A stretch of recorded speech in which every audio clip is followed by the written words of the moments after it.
Hi everyone. Okay, so in this video, we're going to set up our cloud systems remote control to be able to remote control our Android devices. And so the first thing you need to do is, of course, to have an account and have at least a free license. So please make sure to head over to RCLOUDSYSTEMS.com and here go move to remote control, just move your mouse over it and then click on either Android app or Windows app. It doesn't matter which one, they take you to the same page.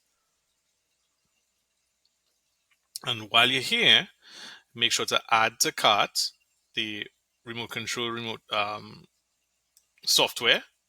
And as you can see, there's a coupon code that you could use to get this for free.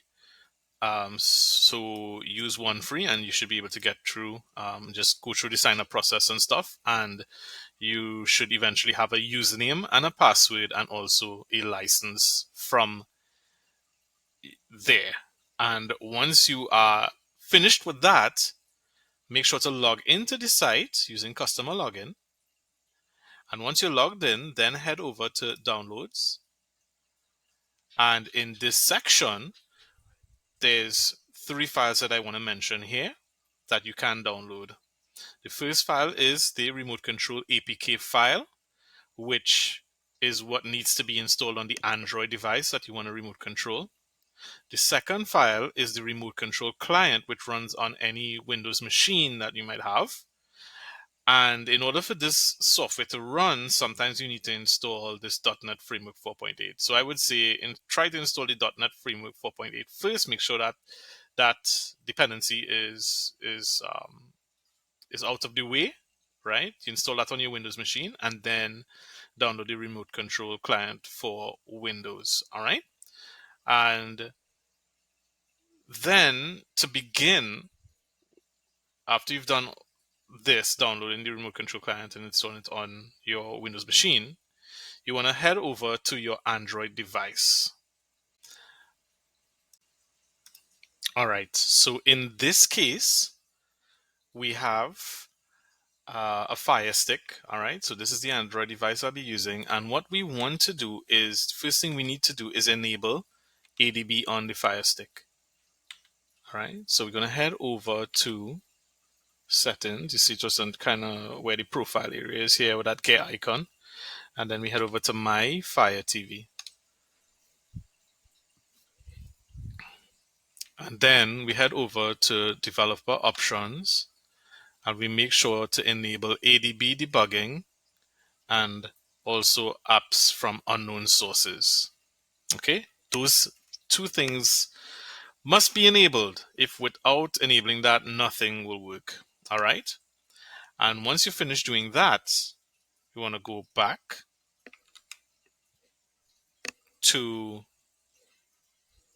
My Fire TV. So basically, here we want to go back into My Fire TV.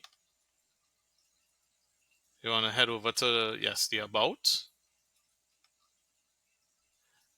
And remember, you just enabled ADB. Well, for Firestick, the ADB port is 5555 usually. But on other Android devices, it may be a different port. So you'll probably have to Google to find out what that port is for that specific device. All right. But we're testing a Firestick and I'm demonstrating a Firestick. So I know the port is 5555. All right. But anyways, continuing on, we want to go to network to get the IP address of this device. Now, all of this is we are trying to remote control within the same network. All right. Within the same network, our Windows device will be on the same network as this Android device. All right. And so you want to try to remember, not remember, but write this down because it's really super important. You can't make a mistake here either. You want to remember the IP address. All right. So I've already kept track of the IP address. And of course, we know the ADB port being 5555. All right. So that's all we need for the Android device at this point in time. So next we want to open up the Windows remote control client. All right. So when you download the file, you'll get a zip file with all of these files. Unzip it. and make sure to run our Cloud Systems remote control, this .exe file. Make sure to run this, right click and click run as administrator, and it's going to prompt you to ask you yes or no to run it. Click yes, of course, and then this is what should appear on the screen. All right, this is the app, this is the remote control Windows client. All right, and the first thing you want to do is make sure that you have typed in your username correctly. It will be your email address that you signed up with on our Cloud Systems, and also your password. Your password, of course, has to be accurate. And if you do have an issue with your password, it might be because the characters, you're probably using strange characters. So I would suggest that you make a fairly strong password, but without strange characters. So maybe like uppercase, lowercase letters, numbers, and that sort of thing. Make a long enough password, and of course, remember it. Now, when you enter your username and your password, make sure to click this check icon. This is important because what this does is it saves the username and password. So every time you open the app back another time, so you close up the app and open it back, the username and password will already be entered in here. Now, the first time you run this app, you're not going to see any devices here. All right, and that is because obviously we need to set up the first device so that we could remote into it. And so to begin that process, we need to push the Android app to that device, right? So there's a special remote control app that we need to run on the Android device. And so you can actually do that from within Windows using the IP address and the port, the ADB port that we just recorded from the Android device. So click on push Android app to device. And then here you want to type in, make sure you don't add any spaces or else you'll error it out and stuff. You want to make sure you type in the correct IP for your Android device and of course the correct port. Okay. See, for example, I nearly forgot RD5.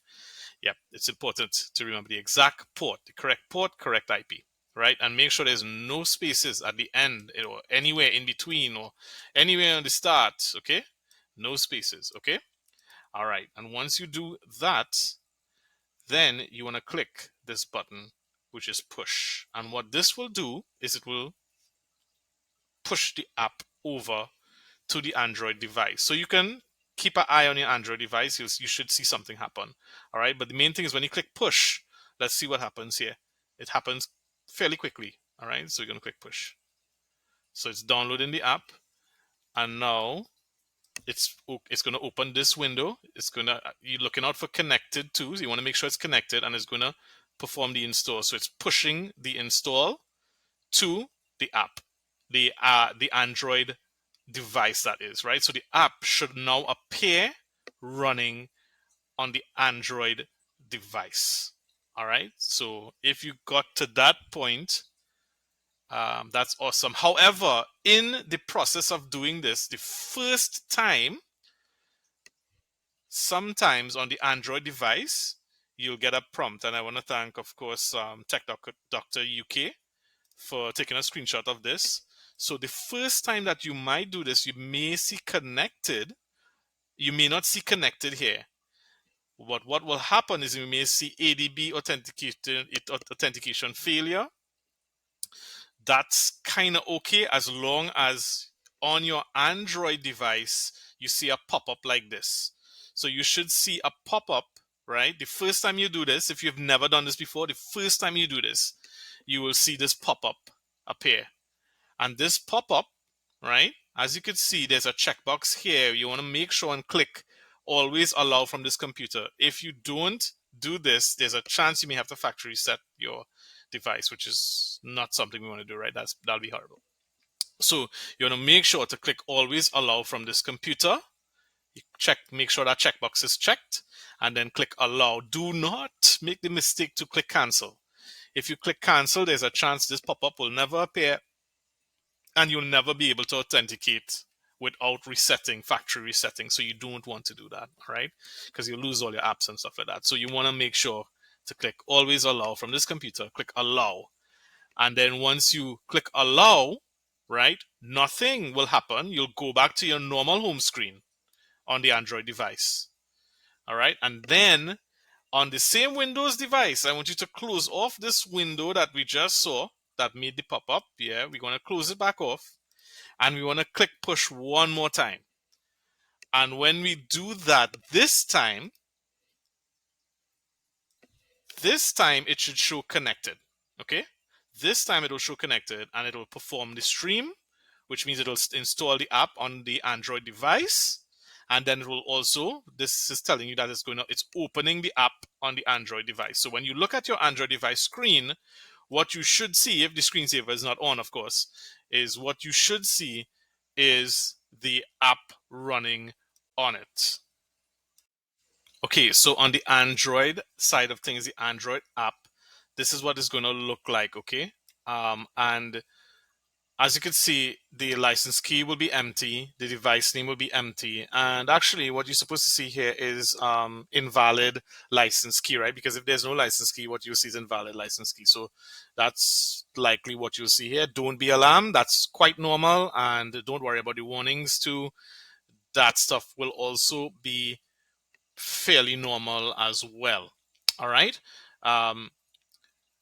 What you want to do now is we want to be able to deploy our license details to the app, okay, or to the Android device app, right? The Android app on the device. Okay. So to do that, we want to go back to the Windows app again and perform a deploy. Deploy settings is what we call it. All right. So stay tuned while we do that. Okay, so here we are. We have already pushed, and now there's a section, there's a tab called Deploy Settings. You want to head over to that Deploy Settings section. And here, we're going to use the same IP address of the Android device that we had. I believe that was 204. All right. And the remote device ADB port is already set to 555. But again, if you're using a different Android device, you want to make sure you have this ADB port correctly specified. Okay. And then you want to click on licenses, this little refresh icon next to the licenses here. And what that will do is it will list out all your available licenses. And in this case, I want to select my, the license that I want to push to the device, to deploy to the device. So I'm going to select this license. All right. And then I want to name the device something. So in this case, I tend to name my devices fairly short. So in this case, I'll say APT apartment or living room Firestick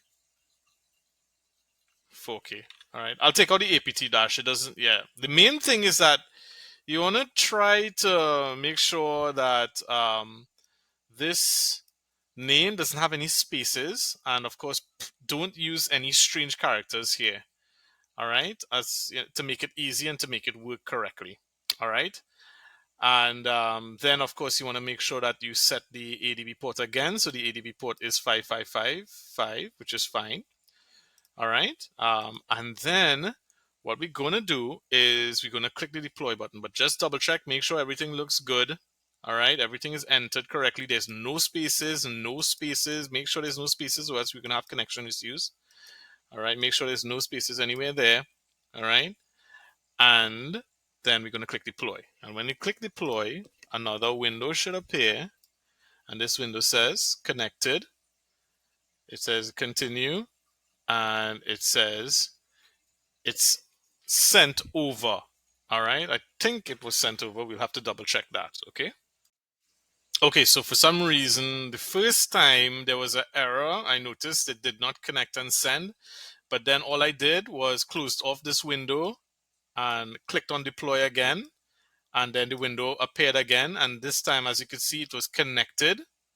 And what you're seeing here is it was started the intent, and it says has extras, meaning that what we did was we sent all this data, we sent all this information here, we deployed it directly to the app.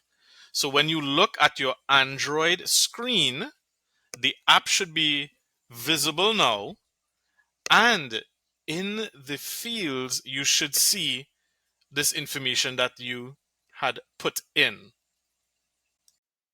So this is what it looks like now. As you see, the license is there, the name is there, and the license expires may not appear until you click the auto assign. But basically, once you have this information in, the last step for in most cases for the Android app is to make sure and click auto assign.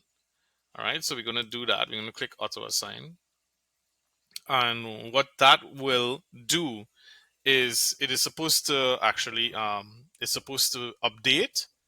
And in this case, you should see something like this. You should say you should be able to connect to and see IP and whatever the IP is, and a port, and that port should be something over 15,000. So in this case, it's 15,002.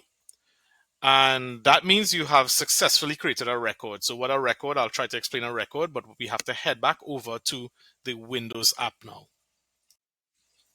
All right, so you would have been in the deploy settings section. You want to go back to the connections section. All right, and here now we want to click refresh devices. And if we do that, in our case, I have many more devices, but I was showing you I was demonstrating it. But now you should see that there is this LRFS4K, which is the new device that we deployed. All right, and now you should be able to connect to this device from the Windows from your Windows machine. So make sure to select the device now and click on initiate connection. All right, and when you click before, I'm going to tell you what happens before. When you click on initiate connection, you'll see some writing here that will appear, and it takes a couple of seconds. Not more than a couple of seconds. It doesn't take 2 seconds. It takes like about 5, sometimes up to 6 or 7 seconds. So just be patient while it makes that connection. And if it takes more than 10 seconds, then you should know that something failed. All right. Now, what I do is I created this button here that basically tells it to close all connections. And I would suggest that before you make a connection as well, you probably want to just click on close all connections first. All right. Just to make sure that nothing is keeping back connected to the port or whatever. And then make sure to click on the device, click initiate connection. Now, another thing that I want to point out before, I know you want to see it work, but one of the things I want to also point out is that you can change the quality of the connection before you click this initiate connection. So you can actually click on this and choose like 2 megabits per second, which is a higher bandwidth speed, and the quality of the remote window will be even cleaner than before. So it defaults to 200 because if you're over the internet, you will probably want to save internet bandwidth. But if you are on the internal network, you probably want to use like 2 megabits per second. All right. And then there's one more thing, but this is not really for the Firestick. But we could probably test it out anyways. Here is that there's an option here to get video options.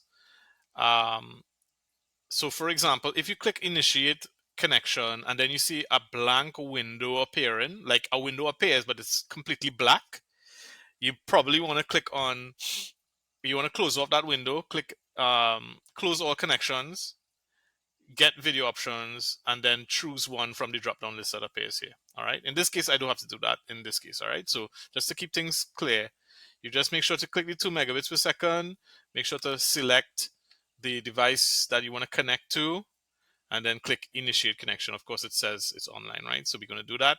Here we go. Here goes nothing. See, it says wait for 32 seconds. And we're waiting. We're still waiting. See, it's a little long. And there we go. It popped up. And here we have it. Here we have our remote device. And of course, you could enlarge this. You could make it smaller. You could, of course, shrink, click in certain cases. All right. Scroll. I'm scrolling with the mouse. All right. And of course, if you want to go to home, you click on, that's not escape. Escape. Right. You click, you type Alt and H on your keyboard, and that is the home button. And there we go. And I'm controlling it from here. So now I'm using the keyboard and I'm moving to the right. Yeah, I think you could hear I'm pressing on the keyboard. I'm moving to the right. I'm going down, scrolling down, and all this is within Windows. All right, you can see Windows running here. All this within Windows, and that's how you get um, the internal remote control working. All right. Now, with that being said, um, let me just close off this window and let me show you the external way. So let's say, for example, this machine now was separated. It was on the internet somewhere else in a different network, right? Instead of using the initiate connection LAN, you would have just wanted to use initiate connection. All right. So that's why I created these two different buttons, right? So initiate connection LAN is if your Android device and your Windows device is on the same network. If, however, your Windows device is on the internet somewhere else, all right, then you would select the device and click initiate connection, and that would use your public IP instead of your LAN IP. So when you're inside the network, what it does is initiate connection will use the LAN IP to make that connection, LAN IP and LAN port. But when you are outside, it would use your public IP, which you just call IP, and port. Use it and you click initiate connection, right? Not LAN. Okay, so that is pretty much it, you guys. If you follow those instructions, you should be really well prepared to prep a device and then give that device over to maybe your parents or your kids, whoever is in a different household and over the internet, and that be able to um, you know remote control their device. All right, so this is the initial part, prepping it first, and then of course um, giving it to someone else, giving it to whoever, and being able to make that remote connection that's available. Now, one thing I just want to mention before we close is that there's a couple of keyboard shortcuts that are useful when you're remoting. For example, I told you Alt H is for going home when you're when you're remote controlling the Android device, and then there's also Alt B, which is to move back, right? To move back on the screen. And pretty much everything else is fairly straightforward. So guys, I hope that this video kind of clarifies some of the questions that you guys may have been having, and I hope that it also explains like what's actually happening, so that you understand